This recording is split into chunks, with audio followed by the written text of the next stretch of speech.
Hey Zach, Hey, how are you? good. How are you?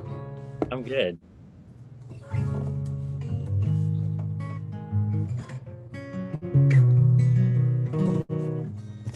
Can turn a light on.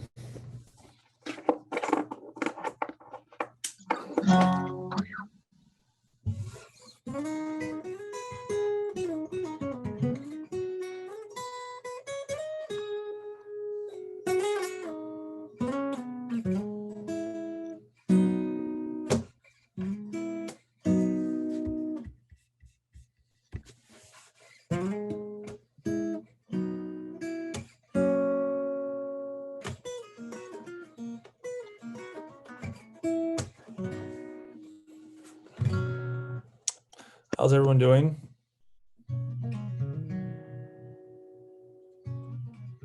You mean me? Everyone. I said everyone, but everyone has their mics off still. Justin Um, gives us a thumbs up. Justin says thumbs up. I give a thumbs up to you. A real one. Yeah, Evelyn's making dinner. that sounds nice. I cooked dinner tonight. What'd you cook? I had like cherry glazed meatballs and zucchini and potatoes. Whew, But it was like an every plate thing. So, I had all the ingredients and stuff. sounds great either way. Yeah. Well, you've had quite a week since I saw you last. Yeah, you should.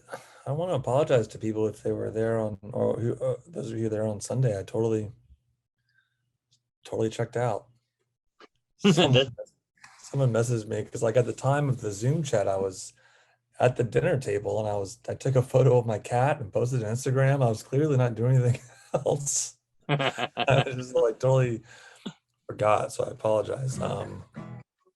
Yeah, I had a busy week before, so I think that kind of contributed to my mindlessness that day. Oh yeah, I would think so. So Yeah, how was your session? it was good. We got there Monday night, and we loaded in, and then we hung out, and then we started the next day, and we just did mostly live stuff, recorded drums and guitars and bass all at once, and then did overdubs where needed afterward, um, and vocals. And then by that time, it was like Thursday afternoon, Thursday evening, we were pretty much done. And Friday, we did more overdub stuff and started mixing it. 8 songs, 4 days. Yeah, it was pretty good. It was fun. Have you ever worked that fast before? Mm, um, I mean, I think we probably have. We did the last one. I don't know how many songs are on Privation, but we did it here, like in town. We did it at Josh Bogart's studio, like his little Oh studio yeah. space. We just brought our mobile rig, but he had like this little space that we used. I don't think we spent too many days on that. So it might have been maybe even, I don't know. It didn't feel rushed, which is good. I thought it might feel rushed, but I think we did it in plenty of time. Did you guys have those songs dialed in before you got to the studio? Like we had them dialed in. We were pretty uncomfortable with them in terms of performance, just because well, I was. There were certain parts that just we still weren't getting tight when we were rehearsing. And stuff like where Phil should be, certain just like timing things we would get wrong.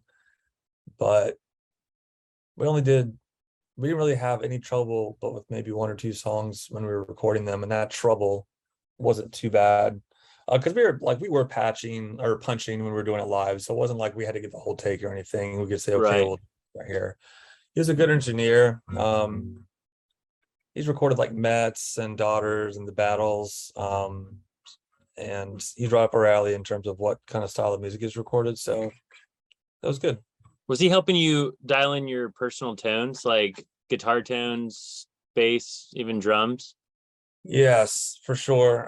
With guitars, we worked like for me, example, we did a trainer amp first. I tried a Fender Bassman. Hmm. Ended up She's into SoTech through a Yeah, trainer, 215 or something. cool. I don't know what mics he used. And then we had some trouble with the bass tone. That's okay. Come in. Ellen's like worried that she's going to disrupt. We're on camera. Yeah, that's why I don't. We had some trouble with the bass tone, so they worked on that a little bit longer. But yeah, I don't know. It's pretty cool. Cool. Yeah. Then what's this label that you guys are signed to now? Well, I mean, it's another thing. Like, we didn't sign anything. This label called Knife Hits. They're out of Philadelphia. Pretty small. The dude that runs it is in this band called Rid of Me. And then I'm wearing their shirt right now. It's like a noise kind of rock label out of Philadelphia, and we like what they do, and so we just messaged them, and we had played a show with them in Norfolk, and so I just asked if they, because we have this EP we already recorded in January, that's going to come out like in August or September, and then we have this, and we haven't talked to them about this yet. We just recorded it out of our own pocket and stuff like that. So it was like a little over $2,000. Not bad. We had a place to stay. All that for $2,000? Like 2,500. Wow, Yeah, it was really good. that is good. Wow, don't tell anybody that I'm working with in Nashville about those rates. What's going on with everyone else? What's going on with you? I'm picking up Ellie tomorrow night, and then Ellie and I get on a plane on Friday, and we come out to Virginia Beach for like 5 or 6 days.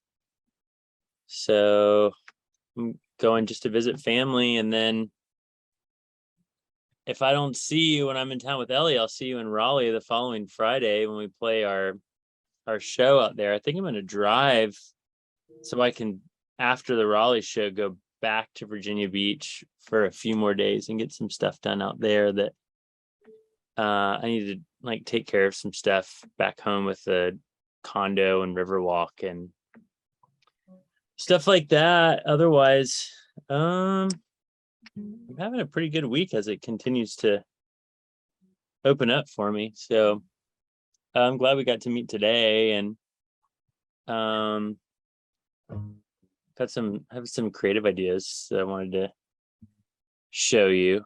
And I don't know, it's like I mean, I know obviously Demon's like so different from May in terms of like style and vibe and stuff, but if I'm commissioning or producing or working on something here, it always translates for me where I'll want to write more. It's not like I have to write something else. It sounds like what I'm working on. So I don't know how you're feeling, but like I feel pretty inspired to write these days. And one sort of outlet of creativity will feed another. And so I'm feeling pretty good. And of course you were missed last Sunday, but I figured these things happen, and I kind of I should have reached out to you, but I know I was using my phone to Zoom. Mm-hmm. And so like to grab it and like put it right under my nostrils and text you and offend every person that was part of it, I felt like was going to be the undoing of our Patreon altogether. So no, I figured you were busy. I knew you had a long week of recording and traveling, and then you had your show on Monday. Did you guys play on Monday night? Yeah, we played Monday. So we're doing these weekly. We're gonna have a few times where like one of us can't stick around maybe as long as the other, and these are all recorded and all that. So you were definitely missed, but it wasn't like, as soon as I realized you might not be coming for obvious reasons, I was like, all right, let's just go do this. So it was cool, and I'm happy to see you today. For sure. I'm looking for my dry erase marker, and then I'm ready to get started.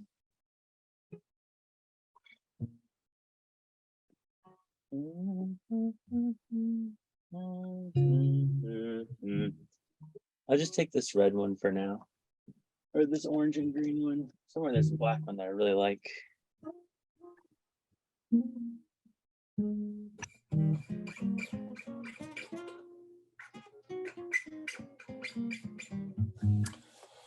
Cool. Red is so aggressive. Well, it's orange, so What's Smell orange? it. What vibe does orange give? yeah, I don't know. That's a great question. I never want to write in orange. Passive aggressive. Passive aggressive.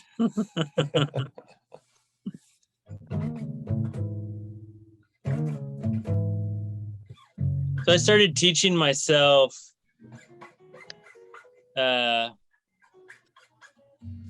Zach's Big Adventure. Mm-hmm. I think like when guitar players play with in G, we have our own sort of like melody or hammer on off kind of stuff that we do. So like when I hear your G,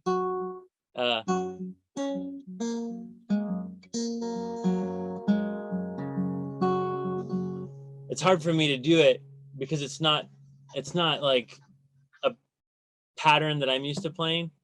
Mm-hmm.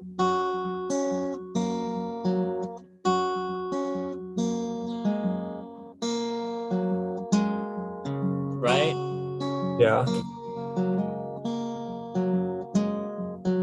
And then is it up here? Yeah, is that you see like a C up there on the hold on.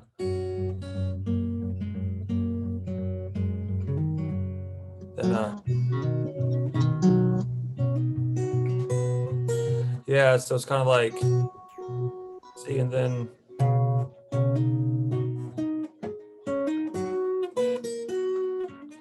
I'm trying to look for something I uploaded. I Zach's thought I Smaller Adventure? did. Yeah. I saw it. Did you listen to it yet? No, I didn't. I just saw it when I opened up my Dropbox just a few minutes ago. So I just mentioned it because it's based on this song. And before I play it, I just kept thinking about it. Like, it sounds a little, it sounds okay. And what is this? Doing 4?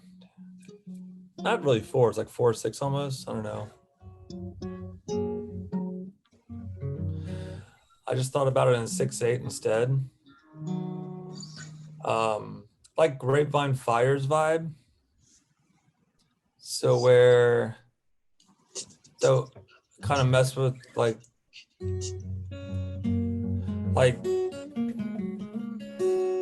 would be something where a melody could be born, but that would be the vocal thing, and it would just be kind of super vibey on the 1 to the 4. And then on the chorus is why I added like this F sharp over D, which I think sounds kind of neat. I'll play the song right now. It goes from the G to the C a couple times. Just so you know. Let me see. Here it is.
That's that F sharp over D right there.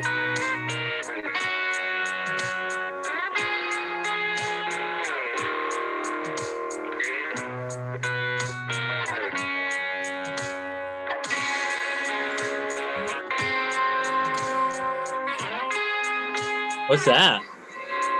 That's like an A7. Right. So I kind of like where the chorus went, but yeah, I don't know. I just kind of trying to switch the vibe a little bit from before, but I guess that F sharp over D made me happy.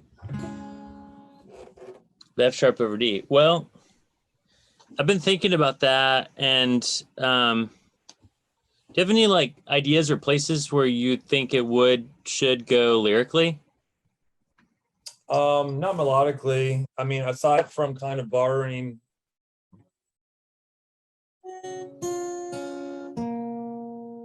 Well, I mean, sorry, I said lyrically. Oh, not melodically. No, I haven't thought about lyrics really at all. In a specific sense. I mean, I mentioned conceptually things I've been thinking about. It was on a post that I made a couple weeks ago, I guess, to Patreon. Yeah. Just the idea of kind of like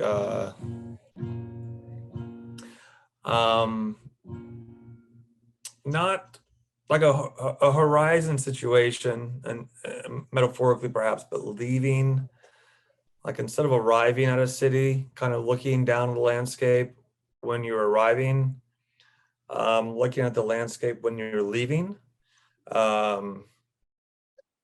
and that type of reflection. I don't know, when I leave, like we'll be in New York or wherever, and you leave New York, and you fly out, and maybe you leave on a path that kind of takes you over the city so you can see the city. Just the kind of, I don't know, sometimes I guess you feel a little happy to be going home, or you feel a little sad to be leaving, or you feel, I don't know, you know, I guess it's just a kind of way to think about reflection. And maybe you're not happy what happened when you were in the area on the ground. Because there's an anticipation of excitement when you're landing, when you're flying into somewhere, because there's possibility. But on the way out, it's a really different sensation. But you have the same view of the city in one sense, right? Just the same place. But yeah, I guess, so like ideas like regret or appreciation, or kind of like I don't know, revealing myself here, when you kind of get over a hangover, like the moment that it feels okay again, like physically, like you realize you don't feel sick anymore. It's a really great moment, because you're like, oh, I'm okay, I can hang again, I'm good again. It's really, for me, it's always been like a real, like you go, are you mad at me?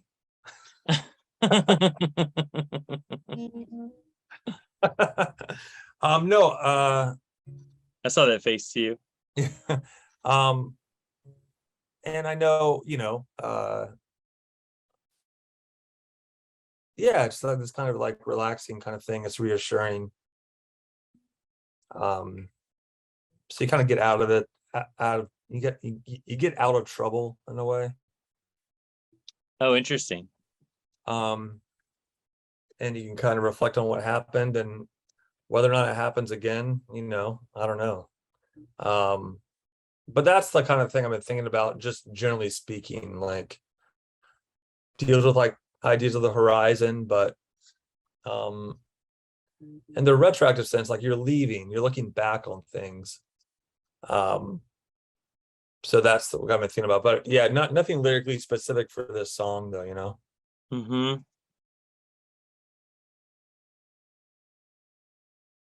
I've been thinking that, like, when we've been younger, I think a lot of times we've put, we can use this term a lot in our past days in May, like putting the cart before the horse, where we have like artwork for the album before we have the lyrical content for the single, but we're already calling it the single. It's like we always kind of cast something in front of us before we kind of know what we're walking towards. And I feel like it'd be really good if we did the opposite of that, if we just wrote songs and let the songs show us where we're headed instead of how it's been in the past, vice versa. And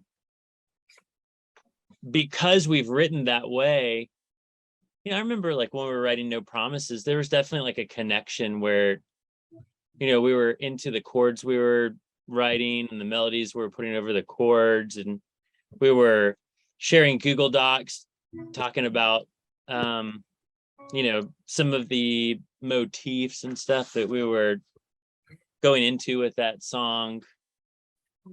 But I think like, especially looking at us as a duo now and thinking about our potential, like what songs we could potentially write, I have this picture on my digital frame at my place that's from Ellie's birthday of you and Bellamy and Ellie and me.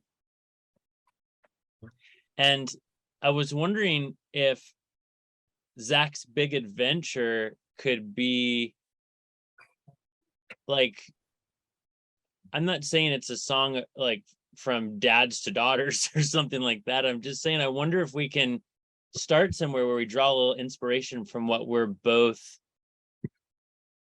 where we find commonality, you and me, like right now in this season, and let that sort of be a way that we choose to write songs together, at least like as a jumping off point for a riff like yours and a time like this and a sentiment like that. And even like going back to the things that you're talking about too, like that, those chords and that picked melody, etc. I feel like I referenced a lot of Death Cab last week, and you've already referenced Death Cab this week. So the song Passenger Seat from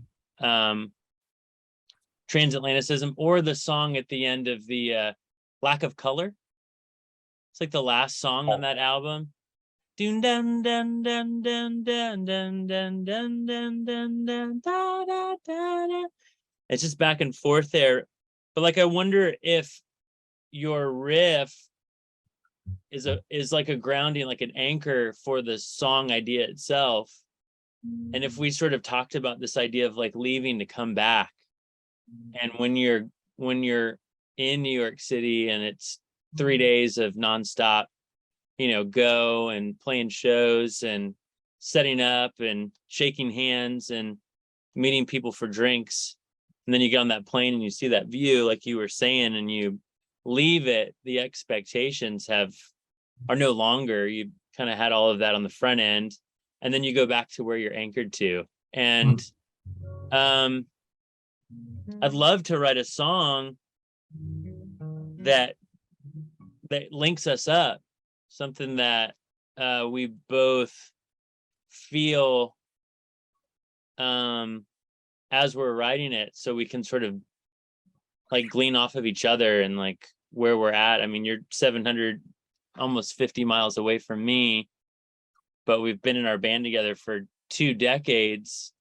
almost, and now we probably have stuff in common that we've never even tried writing about.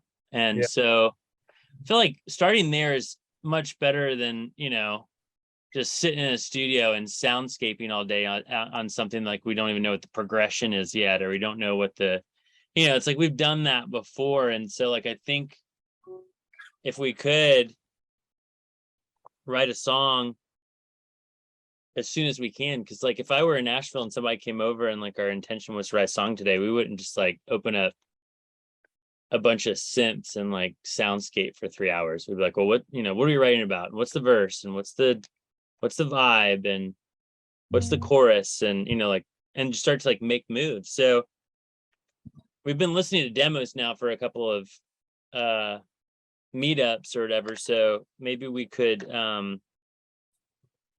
just like work on this for an hour or for 30 minutes or whatever, So like when I say that to you, is there anything that like resonates with you, or like if you put that in terms of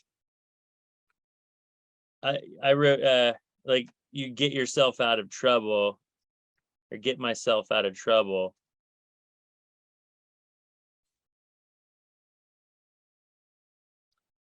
Like are there certain things that you think about that like that keep you out of trouble maybe, or like is there something that's sort of like a guiding post, or I mean, I'm writing down. So not, well, it's weird because I don't necessarily feel like I have anything that I need to kind of stay in bounds from, so to speak. But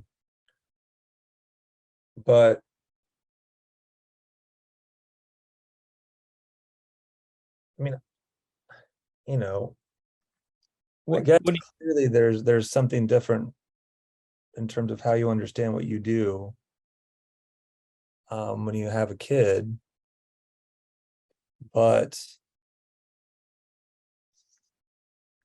I mean, for me, there's like this kind of weird feeling like I don't know what's important. I don't know who I was talking to recently, but sometimes you make a rule or you tell your kid not to do something, and then you're like, and maybe you're just in the moment, you're like, don't do that. Come, you can't eat at that table, you got to come eat over here, or something like that. And then if they challenge you,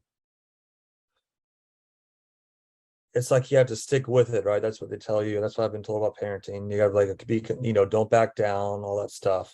But I'm just like thinking, like, why? Why is this important? Why did I say no to this? And now I have to like act like it's important, and so, in that sense, right? Like, 41, I still don't know what matters or not, or what matters both in terms of, my own behavior, but also how I represent to Bellamy. Uh, the she referred to herself as white the other day because some, kid at her school called her white. And this could arise from a number of problematic conversations, or just pure, innocuous, innocent kid conversations that, they're just talking about the color of their skin, right? That's probably not what it was. It probably was nothing to do with like where my mind goes with a lot of stuff.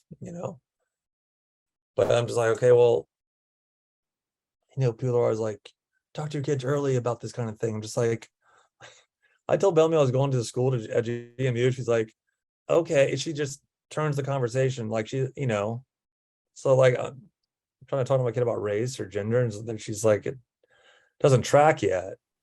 But then you hear, all these other people say, oh, you got to start them young, you have to start teaching them. It's like, in that sense, right, you're teaching them through what you do and what you say because they're watching you.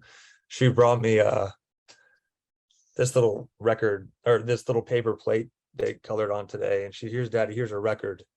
And I teared up because like she knows I love records. I never told her. So all that to say, that kind of reflection, like looking back, or kind of trying to understand what you're supposed to do, what you did, what you said, like just because you have some kind of vantage point, you still kind of have these uncertainties about, okay, well, did this matter? Again, like anyone ever have anxiety over social moments where you think back and you're like, what the heck did I just say to this person? Why did I say that? And it's just like this kind of very cringy feeling, and you want to kind of die a little bit, right? So I guess in that sense, I'm talking mainly about reflection and the various kind of emotions that come with reflection. But the weird kind of thing is that you're coming from a vantage point of a broad vantage point, right? I'm looking back on things.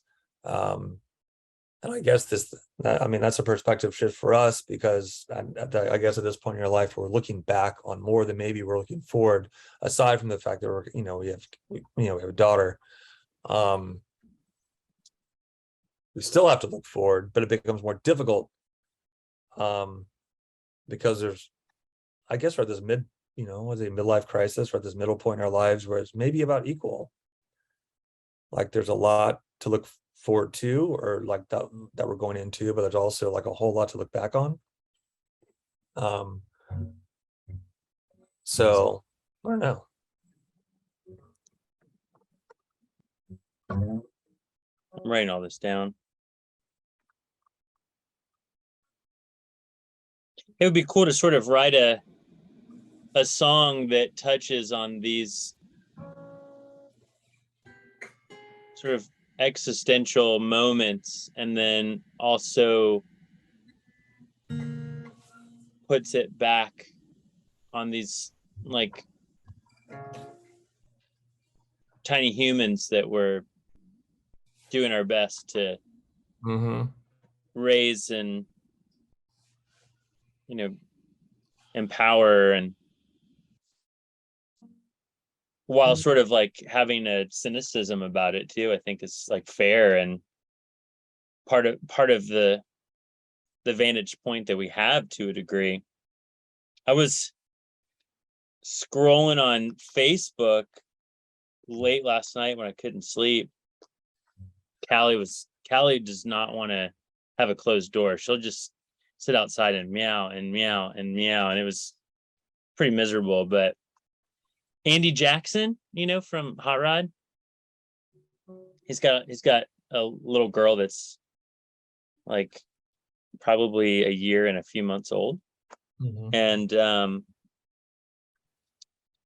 Andy from Manchester Orchestra has got a little family, and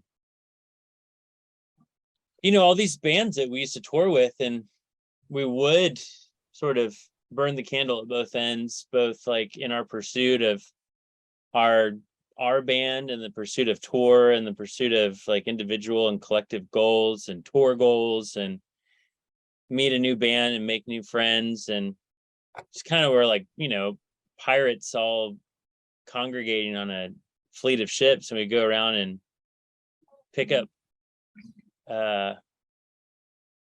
money and play shows and just like travel all over. And now it's like when I see these people that I've had these experiences with, they're all like, taking pictures of birthday parties for 3-year-olds, and so much has changed. And I think it doesn't like, I'm just speaking from my personal my perspective. Is like that actually kind of gets a little bit cooler to me, because we had a lot in common then, and then we all went our separate ways, and we all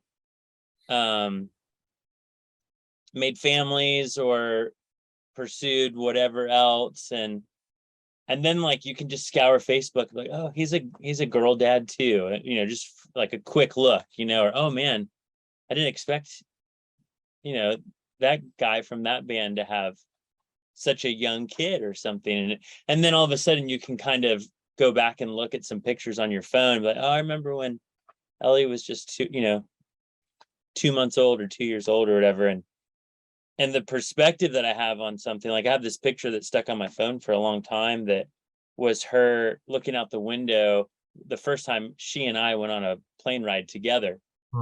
And she's just looking out the window by herself. Whereas before, if I was on a plane with her, it wasn't just the two of us, and we didn't get to have that experience. And just like you and I, we've been on planes like probably, I don't know, 150, 250 times. I don't know, maybe more.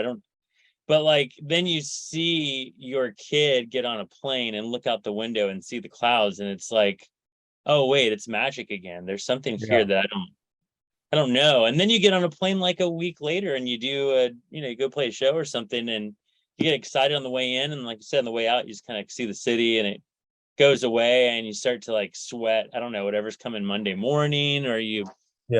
Your priorities and your bills and your life, like the magic sort of like it like pours in and then it just like pours out. And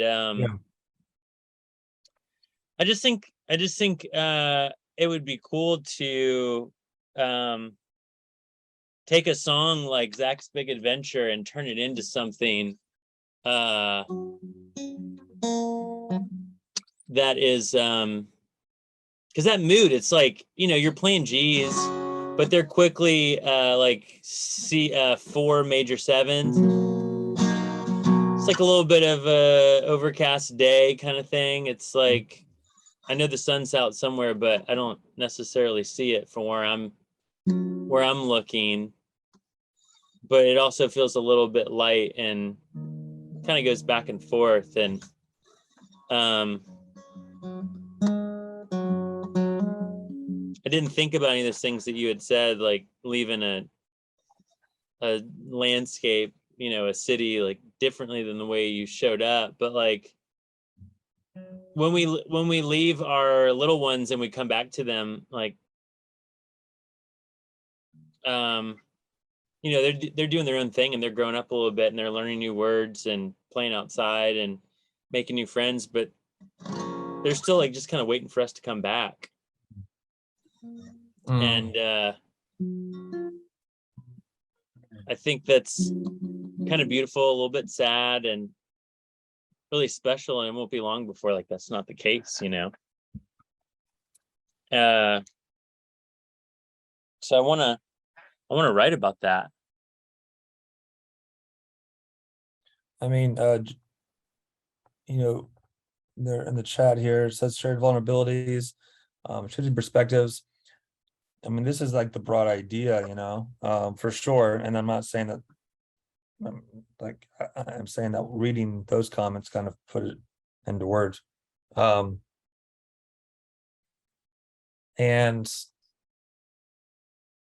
I guess the difficulty or the task, I would imagine, because shifting perspectives, this kind of thing, it feels, in terms of writing a song, they're made up and people relate to them because there is a shared experience that they feel. Mm-hmm. But there's something about the song itself that's particular enough to, I mean, I guess I'm speaking personally as someone who listens to music, and there's something particular enough in the words, a focus that represents the thing that everyone, if the concept of shared perspectives, or I should say shifting perspectives and shared vulnerabilities is broad, what do we do to kind of symbolize that with a particular kind of thing, or way? I mean, well, like I remember it feels like, we're going through this, and I think it's one of those things where a lot of people go through, and that's an advantage, right? Because I think we all kind of have the shared experience. How do you ride with this kind of thing, and I think that's like a part of the task as well, speaking specifically in terms of writing a song. I remember you posted this picture of Bellamy wearing a May hoodie, and she was at the airport. Just like standing out by the gate, like kind of watching the runway as the planes would take off and land. And what a difference that perspective is from the one where you're back on the airplane getting having reflection as you leave the city. And we always say goodbye to each other from a rental car. There's a drop off, it's a quick hug, and then we're headed towards our gates, going through security and stuff. And I see all of it kind of at the same time, and to put it into words is something that I know we can do. And if we choose to do it for this musical idea that you have, or a different one, I think it could come out and be really, really cool. But sort of like these juxtapositions where, like you're gonna have a drink with that person and then you sober up and your hangover's gone and you think about drinking again. It's like one is full of anticipation, the other one's like you're on a seesaw teetering like regretfully almost immediately. And you have your family to come home to, and then you're also saying goodbye to a city that brought you 3.5 hours of sleep the night before, maybe less. I mean, there have been a few nights where I get to the hotel and I just like take a really, really long shower, because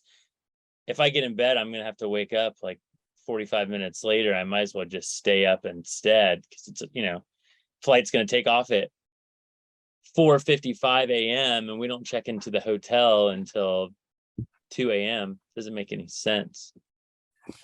Yeah, and there's something about airports too that like they're always not in a location. Like, yeah, there's the Chicago airport and then there's there, but like they're never somewhere. Like they're always somewhere you're going through.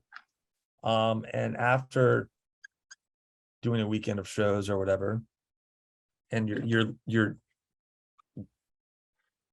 engaging one way, and the airport's like this kind of weird waiting room, and everyone like there's no kind of why. And then again, I'm speaking for myself. I don't know if everyone does this, but like I'm at the airport at 7 a.m. and yeah, you drink. Like it's the kind of weird metaphysical break. Like it's not in the timeline that we're in. It's not in the place that we're in. Mm-hmm. I can just at the airport I'll do this because it doesn't feel located at all.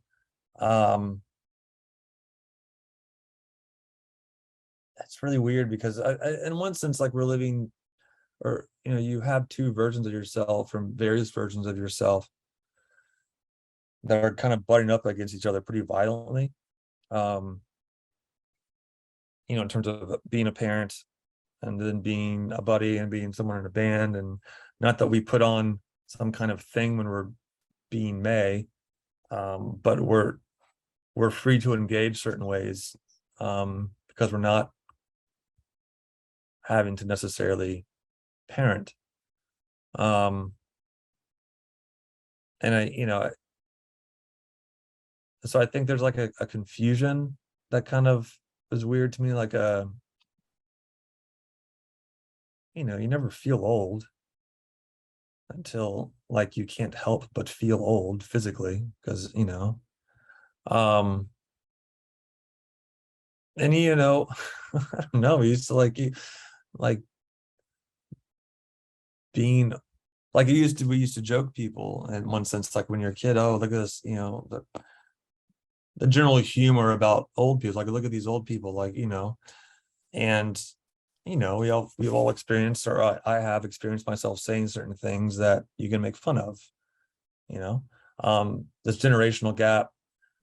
There's a I don't know, there's just a lot of selves kind of like intertwined and kind of crossing lines, so to speak. Mm-hmm. And so if you fall into the wrong conversation, like this wrong idea of yourself, the wrong version of yourself. And it's not about finding the true version of yourself. I don't know if there really is one. Who I am with you guys is not necessarily less authentic than who I am here. It's just a different version of authenticity. So if you can somehow for a moment be above all that, flying away from the city that causes these kind of confusions, then what feelings do we have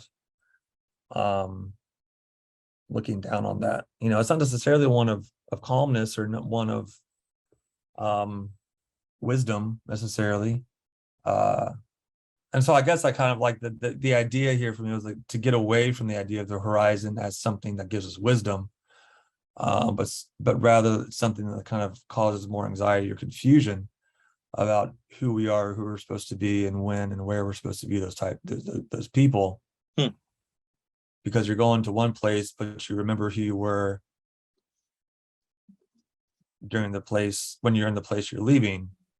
You're going to a new place. You have to be kind of a little bit different. And that's not necessarily, I think that happens just during the day. You wake up, you're one person, you go to work, you're another person, you meet with friends, you're one person, and then you come home and you're that other person again. So it's just a matter of roles and organizing your roles. But there's anxiety around that, in terms of how do you let people you love, how far do you open the window, when it comes to people you love and seeing you behave in different worlds.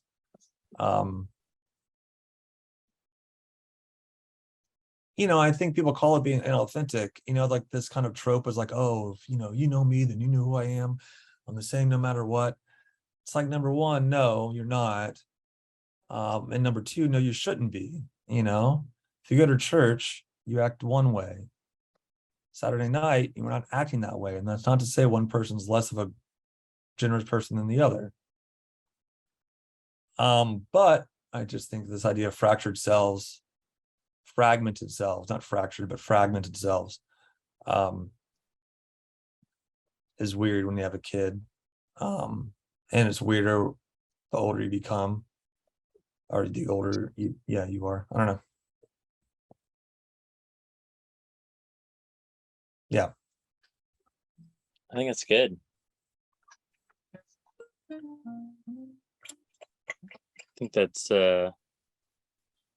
And that can be a song or it can be a concept, in general. But yeah, I haven't written any words based on, I've written plenty of words in my journal about that, but not necessarily in song form. Yeah, I think I'll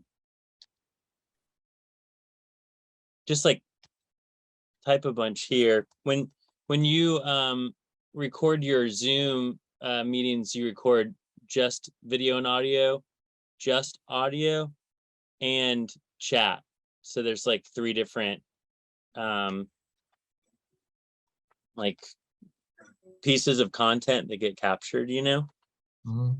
So I'm gonna like type some of the stuff out and put it in our chat, because then I'll put it on the board and maybe I'll make a Google Doc that has a link via Dropbox as well.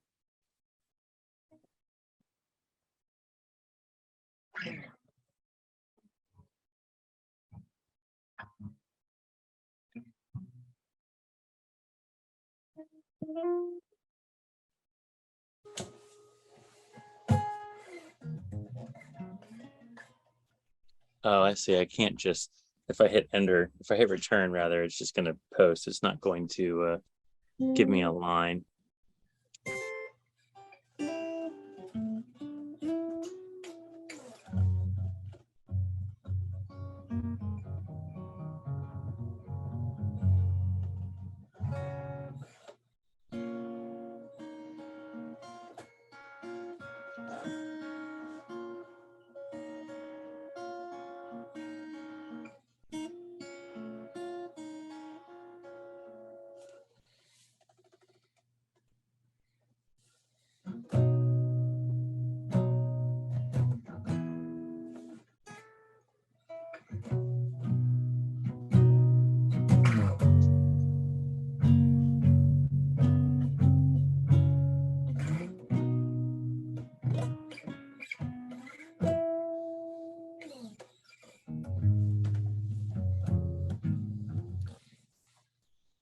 Everyone's so quiet.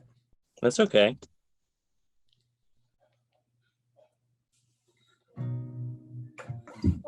I can unmute it. But that's the laboratory. Be quiet anymore. The laboratory. I see the laboratory.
Zach, you said something about how the horizon was like it didn't represent sort of like the quintessential, right? Like the horizon was something. Yeah, it wasn't something that kind of offers like clarity necessarily, but something that kind of offers or presents this kind of, in the extremes, this anxiety, uncertainty, because it kind of leaves you with more questions than maybe you had, depending on what you experienced while you were there, someplace. But yeah, so I think generally speaking, the horizon offers this kind of, you have wisdom from horizons, or you have clarity. But in any sense, the more information you have, maybe the more concerned you become.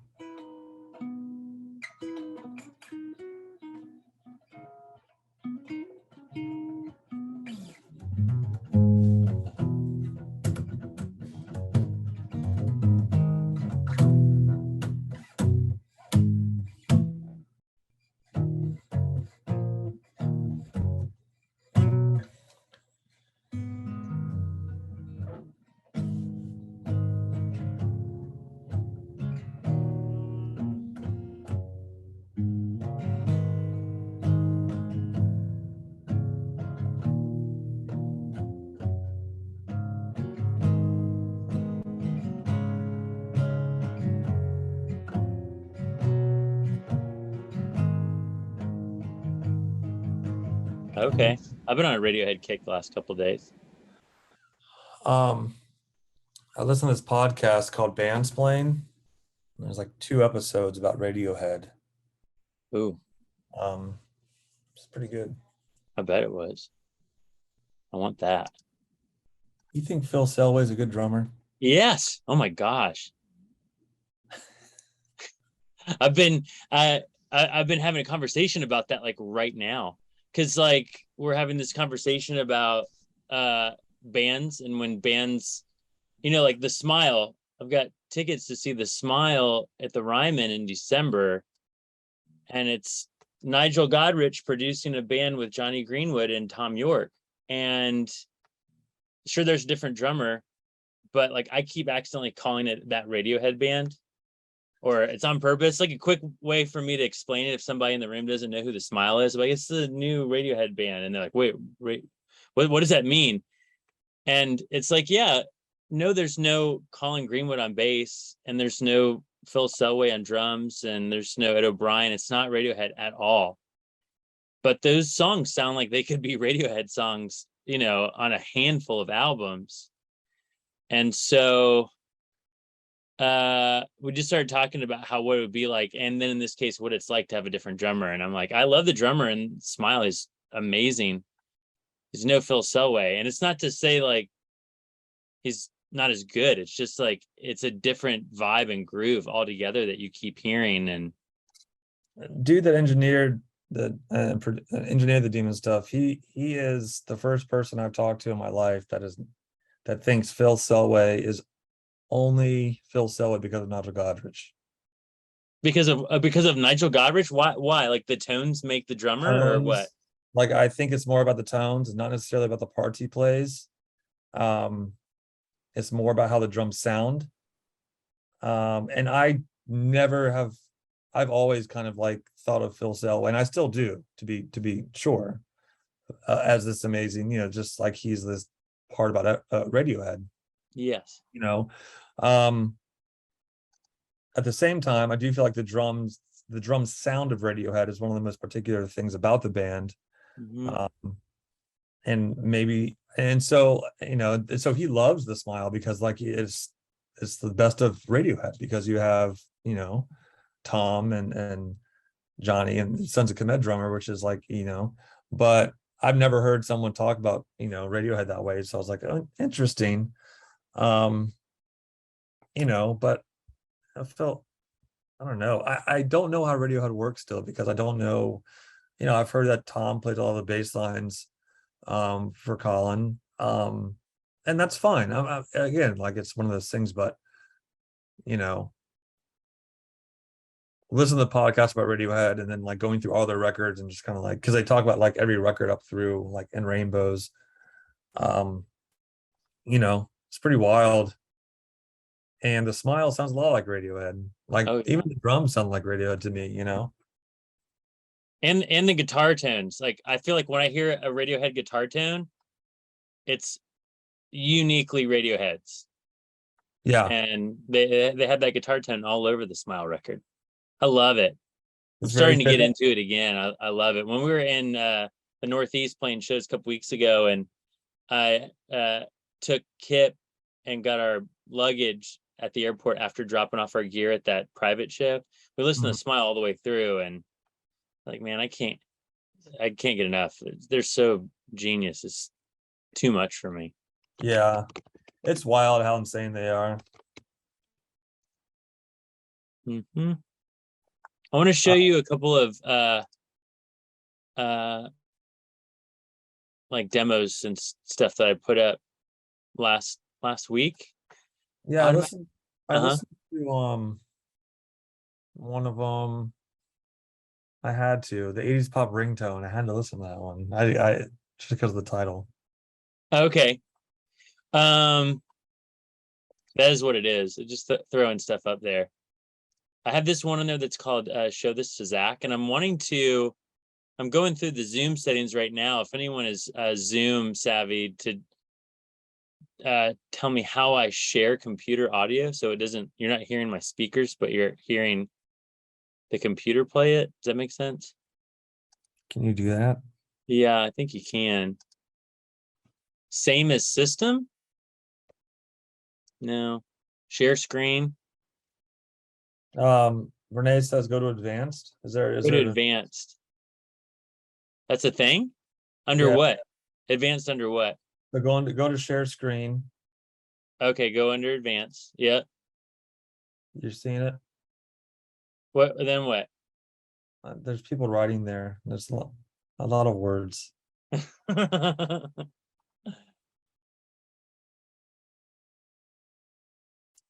Go to shared screen.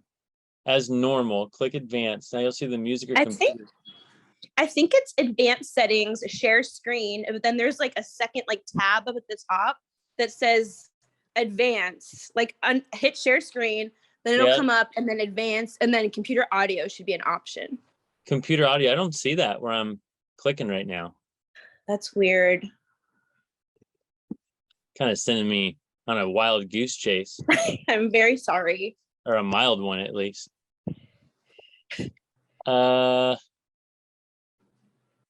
Meeting. Oh, how about start share? It should be share content. Share sound. Here we go. Okay. And then tell me if you hear this if I play it. We'll find out right away. Man, Zoom takes over everything when you use it. It's like you can't.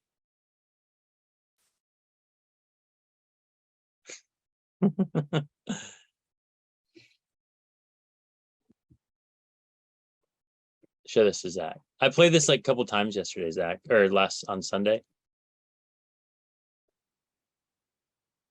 Is that coming your way? Like, I don't hear anything yet. Right. Okay. So that didn't work. Oh, advanced computer audio. How about this? Should I hear it? Yeah. It's not happening. This is not happening. All right.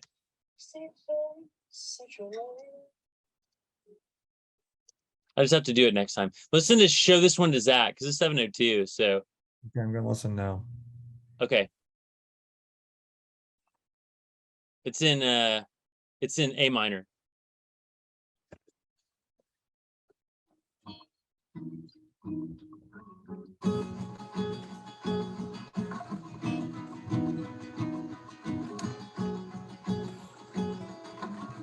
We see things such a way.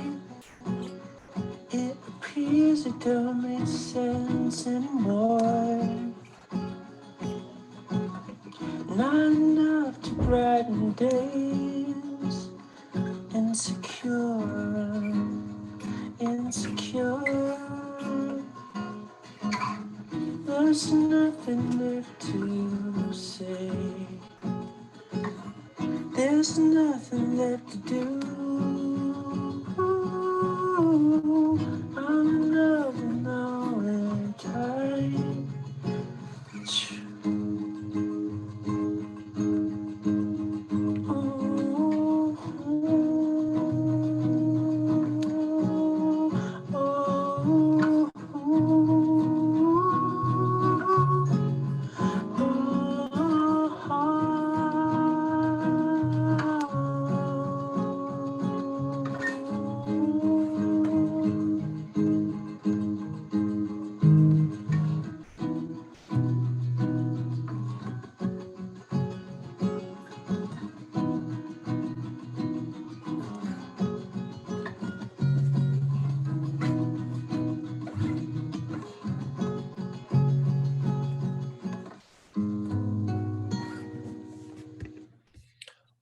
I really like that you just float between the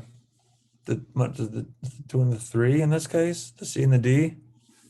I don't know what kind of what voicing you're playing, but it's C to the D, right? My voices I've got are like, it's like an F major 7. So it's not C at all. Well, C is like the one, right? So I'm going like,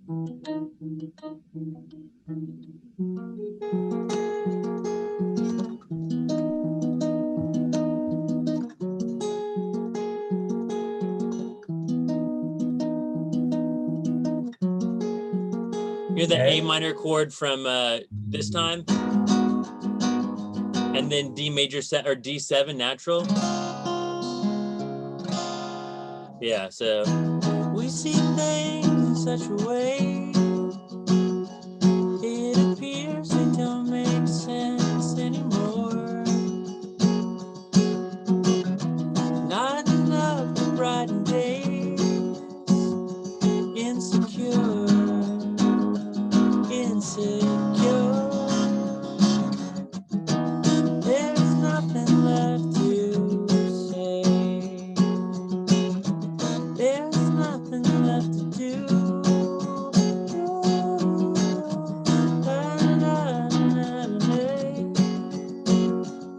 It's like an A that's not a major or a minor.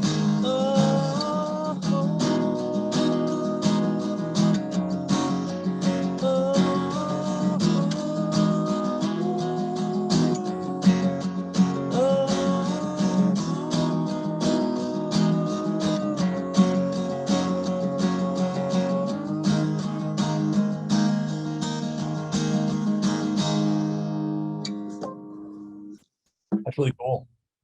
Thanks.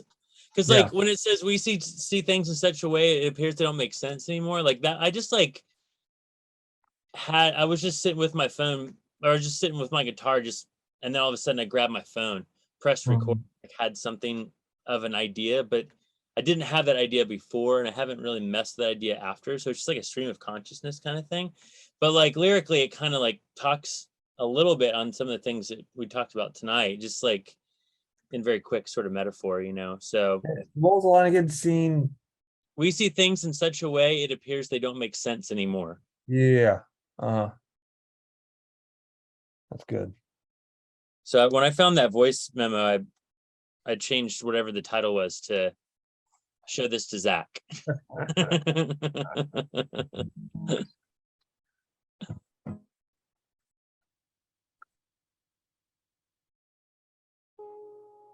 What's the A?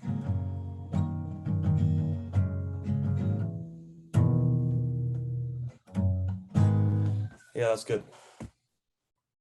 Cool. Well, are you out of town this weekend? No, I'm leaving for Georgia on Saturday. We're going camping for a few days. I remember you saying that. When do you get back? Get back on Wednesday at some time. Maybe we can get together on Thursday. Friday we have the May show. So And then Saturday I got to go up to DC. So maybe we'll try to meet on Thursday, maybe. Are you driving to the May show in Raleigh? Trying to. Yeah, that's my plan right now.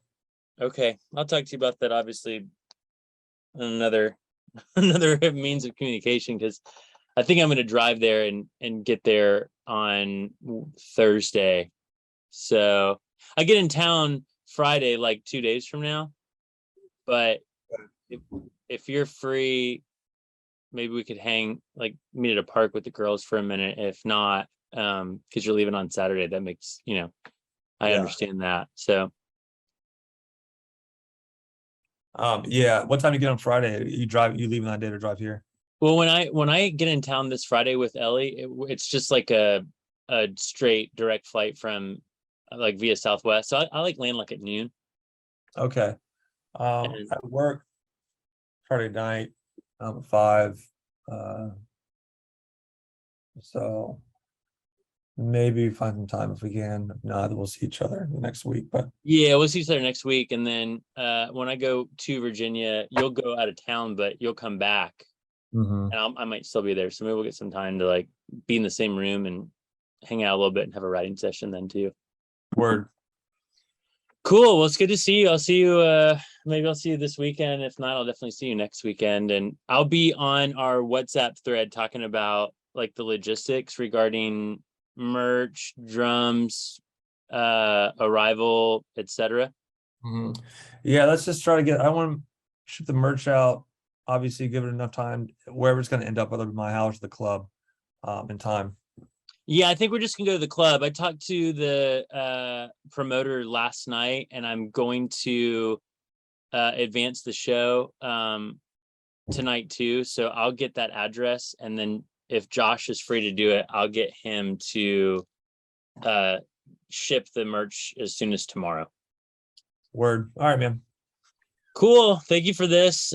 Thanks, patrons. We'll do this again in the next 7 days as best we can, and we'll pick up where we left off. Sounds good. Cool. See everybody. Bye-bye.